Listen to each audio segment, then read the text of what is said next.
Salut les sportifs, j'espère que vous vous portez bien, qu'il fasse beau, qu'il fasse gris, qu'il fasse chaud, qu'il fasse froid. Le sport doit être là.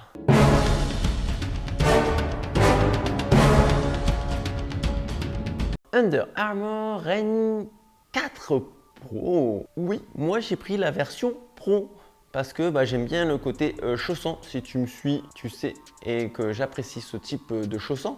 Under Armour a décidé également de la décliner en version classique. Donc tu n'auras pas de mal à la trouver en deux versions. Elle est quasi identique, sauf donc là tu as une languette tout à fait traditionnelle à la place de l'effet chaussette. Moi j'ai attaqué directement par les caractéristiques, hein. Là on traîne pas aujourd'hui. On est toujours dans la nouveauté, on est en début 2022 et ça y est, les équipementiers commencent à sortir les modèles également en cross-training crossfit et ça a démarré par Under Armour. Under Armour, tu connais pas? Si, ouais, tu connais un petit peu, mais pas plus que ça. Comme je le disais dans ma première vidéo de la Rain 3, juste là, elle n'est pas connue forcément, tu la trouves pas à toutes les box de CrossFit, mais elle est bien présente et elle fait très bien le boulot. Ils ont changé beaucoup de choses sur cette Rain 4, sauf peut-être le système intermédiaire de tri-base que vous voyez là. Allez, on démarre pour les caractéristiques. On démarre par sa tige. Tige qui a été revue en termes de matière, c'est un petit peu plus fluide, c'est plus léger.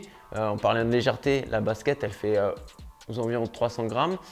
C'est pas ultra léger dans ce qui se fait dans le crossfit de nos jours, mais quand tu la mets au pied, il n'y a aucun problème.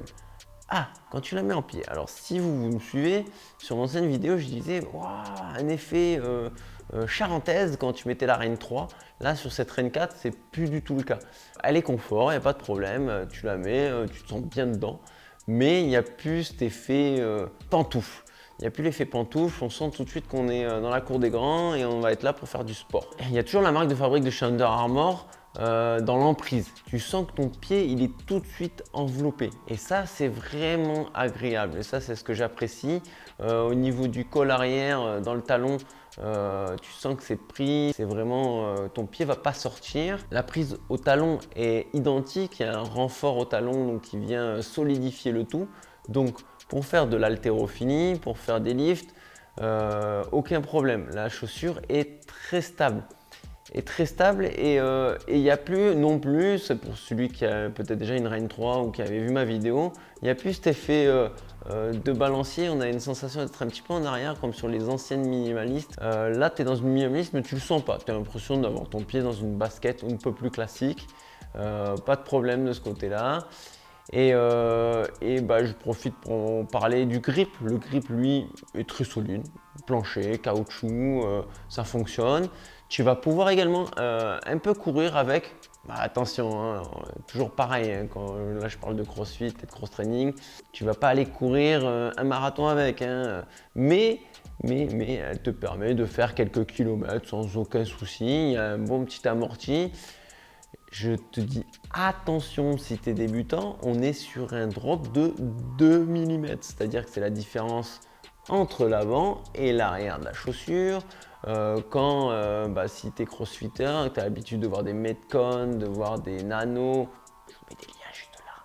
C'est un petit peu plus haut et c'était déjà traumatisant, mais là en 2, ça l'est encore plus, donc attention à ça. Le lacet, quant à lui, est complètement classique dans des œillets.